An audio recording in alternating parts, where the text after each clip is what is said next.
So last week we started this new series called God Never Said That. And it's one of these things that, sometimes you can build your life on a belief only to get to a certain point in your life and go, oh, that wasn't even true. And it's one of those aha moments that you have, right? And that kind of changes a lot of things about the way you lived your life. If you're lucky, if you're fortunate, if you're really diligent, we hope none of us to get to a certain point in our late life and go, oh man, I messed up on a lot of things, or I had this one belief and it really led me down the wrong path. We don't want that to happen, right? So especially when it comes to God, when it comes to following God, when it comes to the things He said, we want to be diligent and try to figure out exactly what it is we're called to. So last week, we started with this one myth that said, a lot of times we believe this, and I don't know, sometimes it's a verse that we misinterpreted, sometimes somebody just kind of said this to us in a way, but this idea that God wants us to be happy, right? We kind of attacked that last week. What we found out by the end of the morning was that it's not that He doesn't want you to be unhappy or doesn't want you to be happy at all. It's that He wants, it's a focus issue. He wants you to pursue Him and not happiness, right? You pursue Him and let the results fall where they are, right? So it becomes about our focus in life and the way we live our lives. So we kind of pulled that apart, and the thing we kept saying is, if you believe that, though, if you believe that your whole focus in life is that you're supposed to be happy, you're supposed to always be happy in life, that it's going to lead you down this path to other wrong beliefs, right? One of the things I do, if you ever come upon me, I joked with my wife this week, I had about 20 minutes before a meeting one evening this week, and so I stopped by to grab a little restaurant to just grab something to eat. I was hungry. And as I'm sitting there, of course, I've got my phone and I'm checking my Instagram account, right? Well, I follow like all these doctor things on Instagram. So my family knows if they walk up, if they don't want to see something like an arm being reattached, literally, a foot that's been cut off in some tragic accident, like just make sure you tell me, hey, Dad, what are you looking at? Because if you don't want to see that or you're squeamish, I like that. And so I'm eating and I'm watching these things. I think probably people are thinking I'm weird. But you think about some of the beliefs in medicine over the years. At one point in time, we actually believed that leeches could cure headaches, right? We believe that leeches, now get this, we believe that leeches could cure hemorrhoids. Now I'm serious. What doctor 100 years ago was sitting there holding a leech going, what else can we do with this little guy? But so thankfully, like I don't know about you, but a little cream in a tube is going to be fine with me, right? But I don't need leeches in a tube. But the thing is if you believe something and it's a bad belief, it's a wrong belief, right? It can cause other damage in your life. It can actually cause you to believe other things that are not correct. So today I want to talk about this myth, that God won't give me more than I can handle. The idea that God's never going to put pressure on me, or that there's never going to be so much pressure in my life that I get to that point where I feel like I just can't handle anymore. If you think about, sometimes you get in these places in life where there's a lot of pressure, and we inadvertently express this belief in the way we either try to comfort somebody else, or maybe some of the things we've said to them, or the way people have said things to us. Think about this. Or you've had a bad week or a bad time in your job, and what does somebody walk up and say? And inadvertently they'll say, "Hey, just remember, God's in control."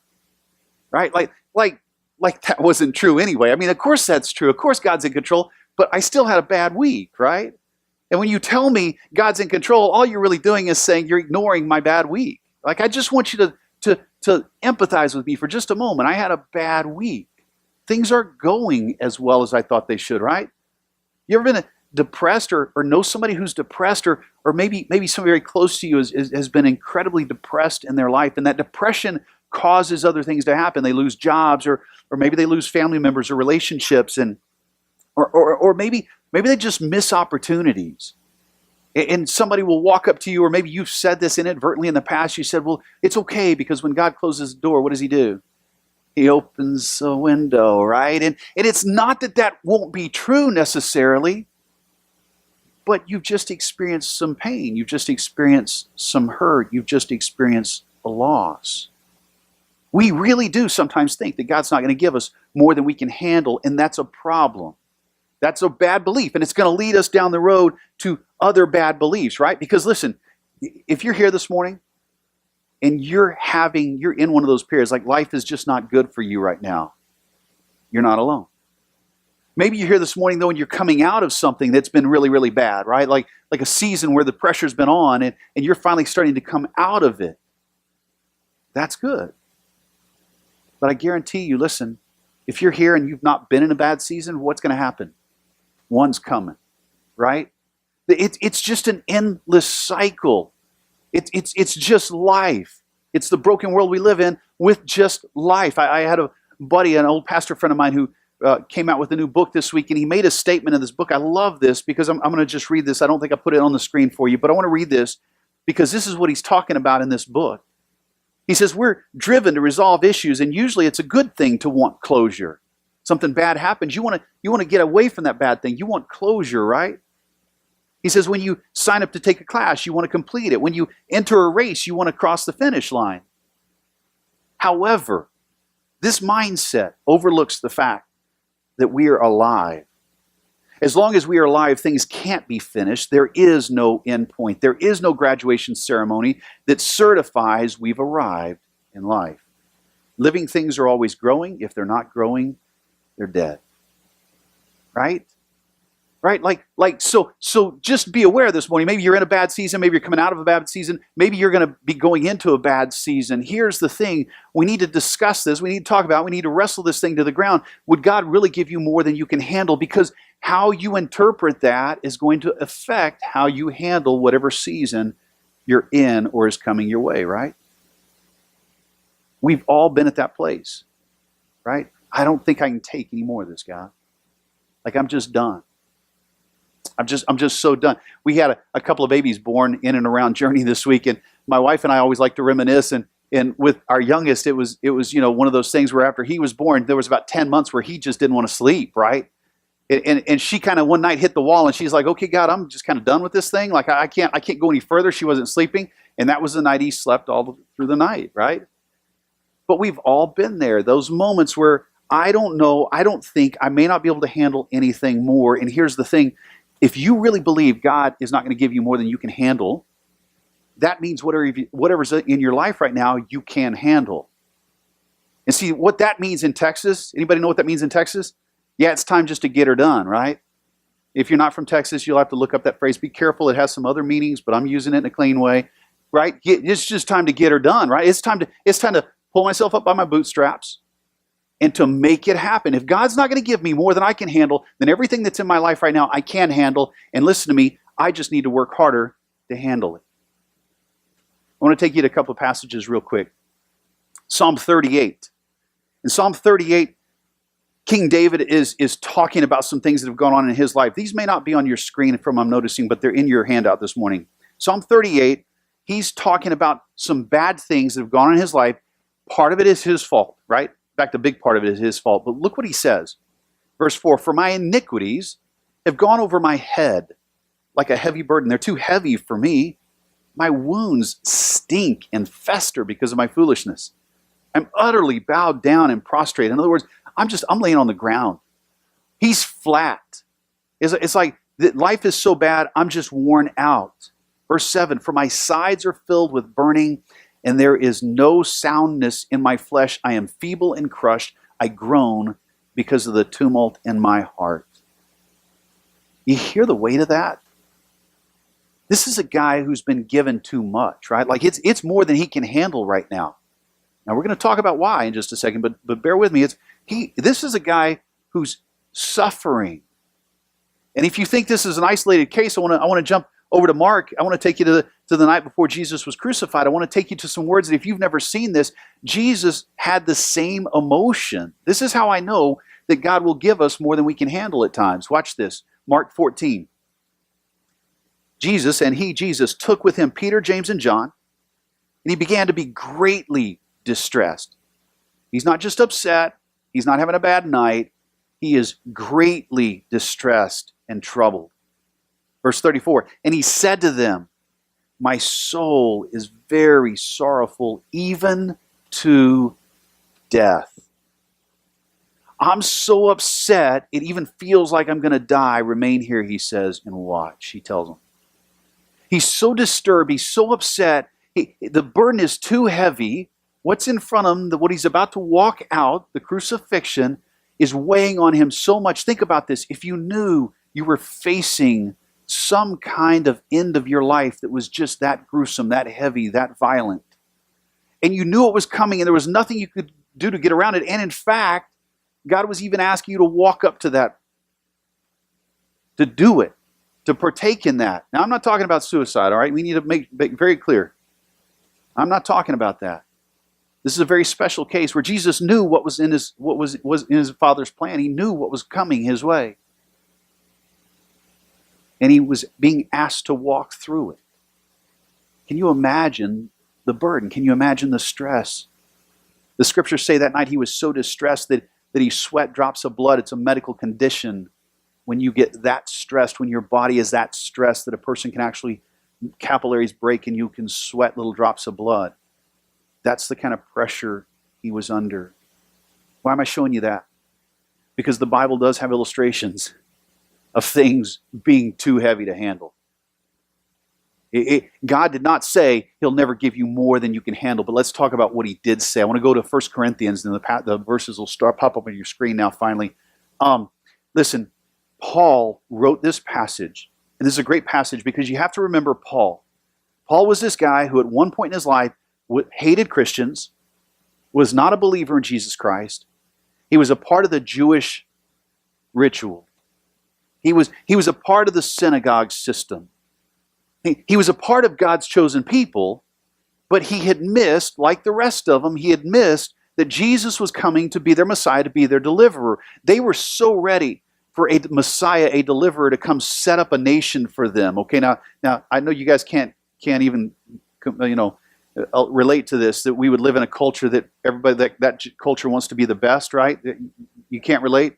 Right? That culture wants to be the best in the world. That culture wants to be the one that everybody looks towards. That culture wants to dominate. See, the Jews really thought Jesus or some Messiah was supposed to set them up that way.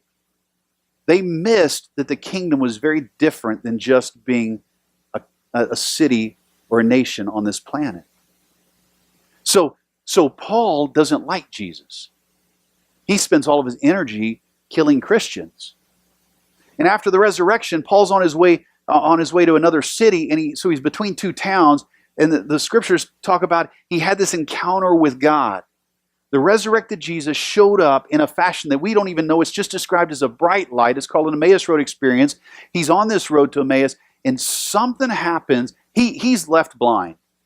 He can't even see. It was miraculous. But that conversation he had with God was so life-changing, so transforming, that he became a follower of Jesus from that point forward. And he started writing about what he was learning, about what God was showing him. And he would write about trials and troubles. And I want to read to you from 1 Corinthians 10 what he would say. He says, "No temptation has overtaken you that is not common to man or mankind." No temptation. Now, if you want to underline that word, I know that sounds a little funny, and you probably think, maybe you think temptation is just like things you're not supposed to do, right? Like the thing that you did and you weren't supposed to do it. But here's the thing. That word actually has three different meanings. It can mean a trial. It can mean some kind of hard thing you're facing, right? It can mean some kind of testing that God is in some way exposing your faith by some of the things that you're having to walk through, a testing. I know we don't like the idea of God testing us, but he uses that to expose our faith, to grow our faith, right? Or it could be a temptation. It could be some fleshly desire. It could be any of those. And really the context allows for all of that. That's why I think this passage is really important. So he says, no temptation is overtaking you that is not common to man or mankind. God is faithful. He will not let you be tempted beyond your ability. See, now we stop right there. A lot of times we stop right there, and what do we do? Well, see, God's not going to give me more than I can handle. But with the temptation, he will also provide the way of escape that you may be able to endure it. To endure it. See, this passage has been corrupted, right? It's been corrupted by a Western way of thinking. What do? We streamline everything, right? We make everything systematic. We handle the things that come our way. We love our independence, and so we put all of that into the passage. And we miss what he's really trying to say. When we read this in a Western mindset, when the going gets tough, the tough get going. And we just need to handle life. But Paul is not teaching that. I want you to notice two quick things. What's he teaching? First, there's no test, no trial, no temptation that exists that the rest of mankind hasn't already experienced or is currently experiencing. Technology changes, right? The way all these things get presented in our lives, they may all change, but nothing is new. Go back to Solomon. Solomon said this way back in the Old Testament. He said, there's nothing new under the sun. Everything's the same. Yeah, we have an iPhone to do things and capture all of our stupidity with, right? So we just take pictures, we put it up. But it's not new. It's not new. Here's the thing. If you believe that what you're going through, and folks, I've seen this in my own life, I've seen it in your lives. When you believe that you're experiencing something that only you are experiencing, that whatever temptation, whatever trial, whatever trouble you're in, that nobody else knows about, nobody else has experienced, when you believe that, the dark is just going to get darker. It's just going to get darker for you. When you believe that you're kind of that special, God says, no. All these temptations, they're real. They're out there, these troubles, these trials. And by the way, it's been going on for generations. Life has been this way. That's the problem with this world. That's why the right election is not going to fix our problems. It's why the right government in this global setting that we're in now is not going to fix our problems. We can make things better for a while, but ultimately you have to have this grounding that you're not that unique, that these things really are a problem and there's an answer that we need to get to. Second thing I want you to see. God doesn't prevent those trials, those testings, those temptations. He doesn't stop them. But He provides a way out. He provides a way out. And listen, this is where we really mess up. Again, our Western independent spirit. Usually the way out is through community. It's through community. It's through this thing He calls the body. I was driving here this morning and I was thinking about how unique it is. And we all sometimes will get together and we think, oh, I wish I could do what they do, right? I wish I could teach like some of our preschool teachers teach because they're really gifted with little kids, right? Or I wish I had some of the hospitality, the way you guys can be hospitable towards other people. I'm not always that way. I just kind of think about myself sometimes. I wish I had some of your gifts, and maybe you keep thinking, oh, I wish I could do whatever some Cecil does, and it's probably not this, but good for you. But here's the thing. You were created, you were wired in a certain way with a certain capacity to be unique. Why? So we come together, we make one whole body, right? Right? You believe it or not, if you lost your big toe, and maybe somebody here doesn't have a big toe, you ask them, the big toe is necessary for balance from what I understand. That big toe is pretty important. Does everybody want to be a big toe? No, maybe not. I don't want to be anything in a shoe, but I'm just saying. But think about how unique that is. That God would provide a way out. It may not look like somebody else's way out. It may not have all the benefits of somebody else's way out. What do we do up here? We sit around and we look and we think, oh, well, they have it better than me. But see, He's telling us it takes a community. Galatians 6:2. Paul writes to the Galatians about this topic and he starts to expand and he says, bear one another's burdens and so fulfill the law of Christ. Come alongside. He's not saying wait for somebody to solve your problems.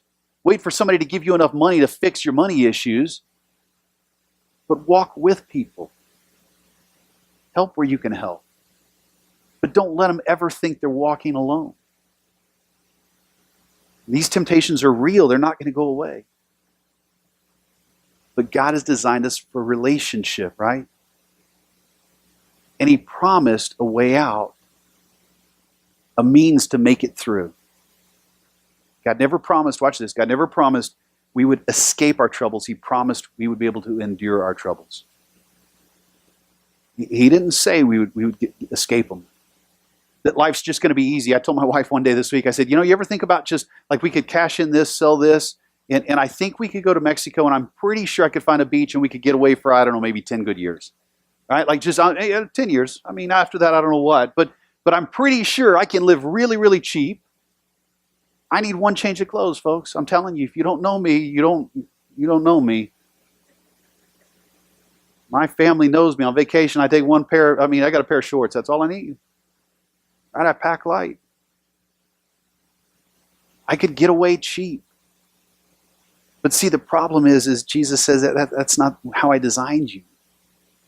You need to use your gifts, and you need to do it in the body and to be together. And why? Because I'm not providing a way for you to escape troubles. I'm providing a way for all of you to lock arms together and to get through it, to endure it together, to reveal my love to a dying world that keeps trying to do it on their own. But why? Why is it this way? I want to back up a few verses in 1 Corinthians 10. I'm going to start at the very beginning of that little chapter. Verse 1, Paul writes this. He goes, I don't want you to be unaware, brothers. I don't want you to be dummies.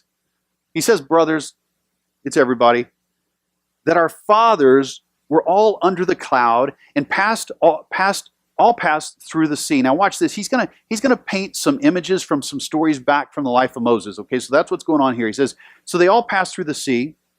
All were baptized into Moses in the cloud and in the sea, and all ate the same spiritual food and all drank the same spiritual drink, for they drank from the spiritual rock that followed them, and the rock was Jesus Christ. He's linking this idea of some of the experiences they had in the desert, the children of Israel, way back with the story of Moses, and how it all ties together with Jesus, but he's linking these images and these experiences, and he's saying, look, this is over 1,500 years ago. And if you remember, they followed a cloud by day, and at night there was a pillar of fire, and they'd follow that pillar of fire. And if you remember, they'd get up in the mornings, there would be this crusty white breaded food on the ground, and they'd pick it up, and they didn't have to bake anything. That manna would just be there. And if you remember, Moses would hit a rock, and water would come out of the ground. And so if you remember all of this stuff, they crossed through on the Red Sea on dry ground. If you remember this, he's saying there's all of these experiences they had while they were in the desert, this very tough place.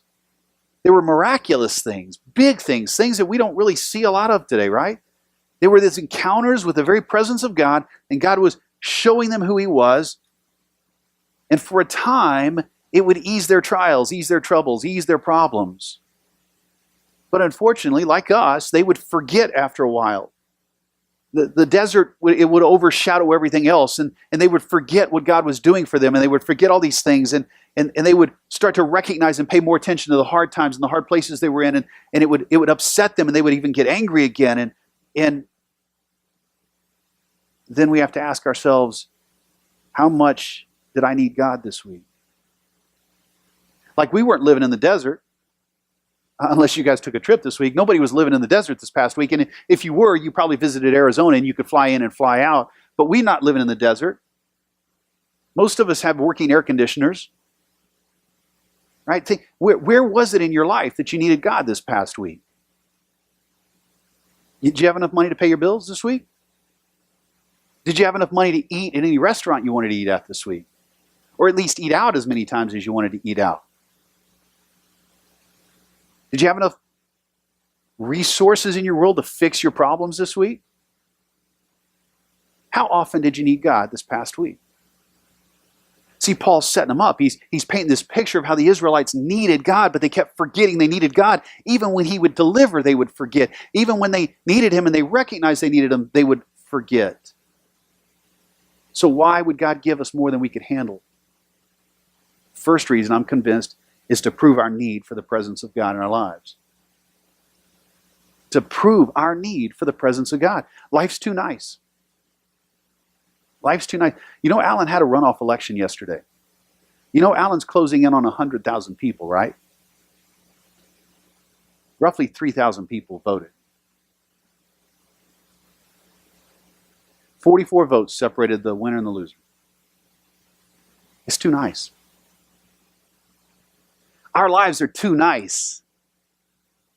And some of the pressure and some of the things you feel and some of the things that make you squirm and the things that make you want to move, change jobs, go someplace else in life, you know what that is? It's God beating on the doors of your heart. He's trying to prove to you that you need His presence in your life. Those hard things, that's what He's doing. It's what He did with the Israelites when they were in the desert. It's why they keep telling the story 1,500 years later. Jesus keeps saying, don't you get it? Paul keeps saying, don't you get it? Like I was trying to reveal myself to them, that they needed me over and over and over and over. And they would get it for a second, and then they would forget it again. When did you need God in your life this week? At the very beginning of this letter, the 1 Corinthians, as he's writing to the church, verse 31 says this. I love this because Paul starts to tell you exactly what he's doing. He says, let the one who boasts boast in the Lord. In other words, if you read the very beginning of Corinthians, and by the time you get over to what we call chapter 10, because there were no chapter divisions originally, by the time you get there, you see what's happened? His whole letter is pointing us towards what he wrote at the very beginning. My whole goal is that you'll boast in Christ and boast in Christ alone. I'm going to show you that the reason that you're having all these troubles, some of them is because these trials, these temptations, is because God is trying to get you to recognize your need for his presence in your life. And listen, we can do it. We can recognize it one day, and a week later, what do? We forget. And so life is full of these moments that prove we need the presence of God. You want to try a little experiment this week? Pick your days. One day, get up and just go about your business. Just get up and start moving. Don't, whatever you do in the morning, just whatever your normal routines are, just jump right in. But don't read the Bible, don't talk to God. Yeah. Your pastor just said, get up, don't talk to God, okay? I'm just saying, if you want to experiment, try it. And then take another day and get up, and whatever your normal routines are, just put them on hold for a second. Take 15 minutes, take 20, take 30 minutes. And spend a few minutes in the Word. And then just give your life to God and say, just kind of show yourself to me all day long, God. I'm just inviting you to do that. And then go about your life.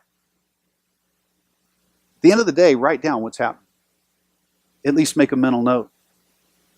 And see if you don't recognize the difference. The difference on the days that when you invite God to show you his presence, that even the hard things are a little easier to handle. When you walk in community with God, it's the same thing. When we walk in community with each other, things are just easier to handle, right? Try it. You can try it. You want to email me about it? Tell me about it. That's great. Or just try it. See what you do. See what you get. See what God does. Here's the result. When I recognize the need for God's presence in my life, I'm less stressed about the presence of the chaos around me. See, that's where he wants to get us. That's the end game here. Because when I finally start to pay attention, when I recognize my need for his presence in my life, then the rest of that stress, that chaos is going to fade away, right? It's just going to fade away. Second, real quick, second reason that I think God allows this kind of stuff in our world, this stuff that's too much to handle sometimes, is simply this: to provide us with proof of his presence. Not just to show us that we need his presence, but then to provide us with the proof that he is present. Go back to verse 1 in 1 Corinthians 10. He starts listing these things. I don't want you to be unaware. Right? Moses and all of his people, they had the cloud, right? They passed through the sea. They were baptized into Moses, right? They ate the same spiritual food. They drank out of the rock, right? I'm adding all this stuff in there. Verse 5, nevertheless, with most of them, God was not pleased, for they were overthrown in the wilderness. The wilderness kept coming back to their minds. The wilderness kept breathing down their necks. The wilderness kept showing up every morning, and the wilderness would start to take the place of the things God was doing in their world. They would focus again more on the wilderness. Verse 6, now these things took place as an example for us, that we might not desire evil as they did. See, when the focus changes, when we stop paying attention to what God's doing, his presence, and we stop paying attention to the little things he does, right? The little things where he's able to prove his presence in our world, when we stop paying attention to any of that, we start to focus on the things that we want.